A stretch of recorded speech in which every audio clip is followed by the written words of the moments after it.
The New York Times crossing a story late today that is one of those kind of pieces that makes you thankful for independent journalism that the New York Times does. This wasn't just a one-off or a quick thought. The headline here, how Bill Barr's quest to find flaws in the Russia inquiry unraveled, is a detailed and masterful account based on international reporting, many, many weeks of digging into what really went down. They found internal dissent and ethical disputes inside the handpicked team that was supposed to support what really sound like deep state conspiracy theories that Trump got Barr to waste the DOJ's time on. Over a dozen current and former officials spoke on the record. We're talking about people who did the work, many behind the scenes, some affiliated with the Republican Party. And what comes through in this independent account is that Barr was basically a kind of a Breitbart Reddit conspiracy theorist who abused his power, no allegation of a crime, but abused his power and may have crossed ethical lines to press a politicized, hand-picked Trumpy prosecutor, Mr. Durham, to prove a conspiracy theory that they could not prove. For example, it reports how Barr said at the beginning of the probe, rather than following the facts where they lead, and by the way, you find bad facts about people inside the DOJ, great, bust them. But they started with this faulty premise and conspiracy theory that Barr believed the CIA and British spies and what he suspected as the NSA's friends somehow concocted a scheme to start the Russia investigation because they wanted to target the Trump campaign. Now, let me tell you something. If you could prove that, that would be a big deal. And if you followed evidence and ended up finding out that, it would be a big deal, and we would report on it. But you don't start a complex international probe with some unfounded theory and then demand that a prosecutor go get into people's lives to prove it.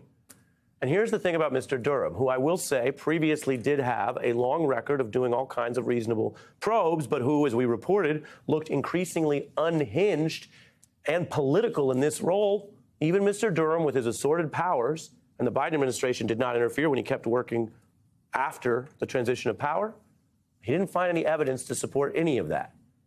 Reading from the New York Times piece, Barr and Durham traveled abroad together to press British and Italian officials to reveal everything their agencies had gleaned about the Trump campaign and related to the U.S. Both allied governments denied they'd done any such thing. This weird conspiracy theory that these two men apparently were desperate to prove. Other former U.S. officials told the New York Times that British intelligence officials expressed indignation to their allies, our U.S. counterparts, about this accusation in the first place. The article also reports that Durham used Russian intelligence memos trying to, again, launder his deep state conspiracy theories. If you're thinking, okay, Ari, that's like a lot of stuff, those are just a couple pieces of an exhaustive report. We have experts to get into both the law and what was the apparently MAGA politics under all of this. Former federal prosecutor John Flannery and Che Komanduri is with us riding shotgun. It is no longer Che Day. John, welcome back. Good to be here. Good to have you. Let's start with this. Okay. Does a fair and valid investigation usually begin with an attorney general phoning in the outcome he wants?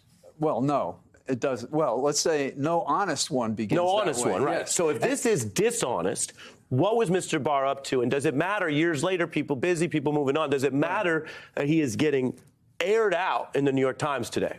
Well, it's very interesting because you and I had a moment when the memo by Barr went out involving the Mueller investigation, and I called it a contract for the president to bury that.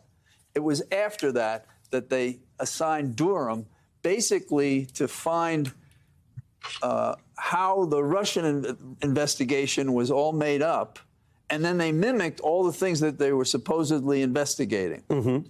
So they actually did the misconduct that they were looking at the FBI and others to see if they did. Right. And you're saying, I mean, there's an Animal Farm quality.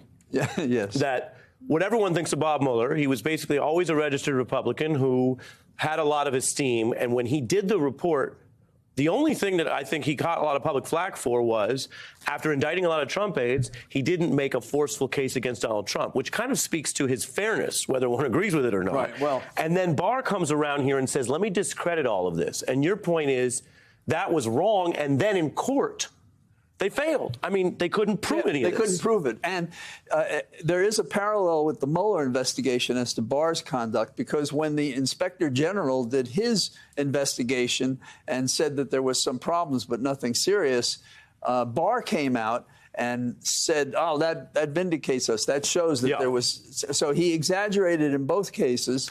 So an innocent person was tried.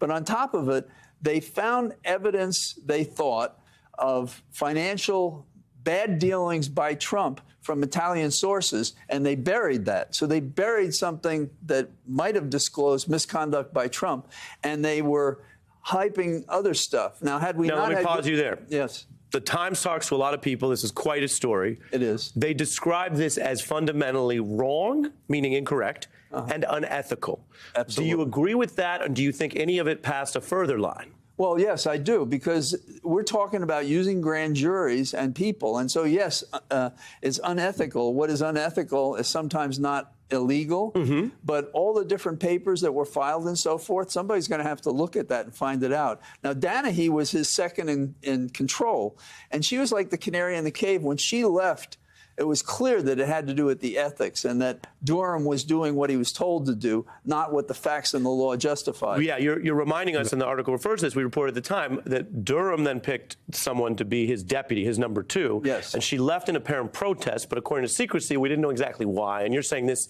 shows again that Trump got Barr to do what many others wouldn't, and Barr got Durham to do it, and then lo and behold, the people working most closely with him said, no, you're unethical. I can't be a party to this. Well, so you hang with me, John. Okay. That's the law. Here. That's the law. Yes. Now I go to Che on. Now, John handled the law. Che, do you know what you're going to handle? The politics, I assume? Close. The political BS. They also tried and failed, but we just learned this today in the Times, to push out a report to help Trump in the 2020 election. Sometimes the news is what happens. Sometimes what doesn't happen, by definition, doesn't make the news. It's a secret. This is important tonight. I want viewers to really listen to this. This is bad for Barr. Quote, by summer 2020, with Election Day approaching, Mr. Barr pressed Mr. Durham to draft a potential interim report. Quote, interim report, whatever they think that means, centered on the Clinton campaign and FBI gullibility or willful blindness. I'm curious, Che, how you read that. It didn't happen, so it either hit Durham's limit or his own people were like, we're not doing that. And I don't know about you, Che, but it seems familiar to me that in the summer of 2020, who was obsessed with talking about Hillary Clinton still? Yeah, but I think that what's interesting is that this seems to go beyond just political considerations. As you point out, in summer 2020, Hillary Clinton really wasn't on the ballot. That wasn't something anybody was discussing. But what was going on, I believe, is that Donald Trump's own personal psychology was infecting the people around him. What Donald Trump believes is that anything that he believes or wants to happen can happen just by the sheer force of him saying it. You know, he asked Brad Raffensperger to manufacture votes in Georgia. Very famously, he asked Barr and Durham to manufacture a finding in this supposedly legal probe.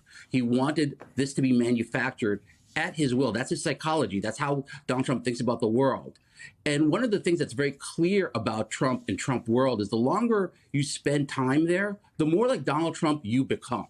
And what Barr and Durham did, despite their background in establishment politics, law, and ethics, they just became like Donald Trump because they just spent so much time around him. He infected them.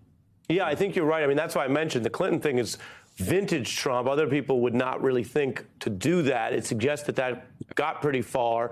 There has to be legal and ethical reviews here. Again, I took pains to mention there's not an allegation of a crime, but certainly with oversight, Senate Judiciary, do they want to talk to Durham? Even in closed session, do they want to get into what the heck was going on and just how far Trump's tentacles reached through Barr to this Justice Department? All of this before he staged an attempted coup.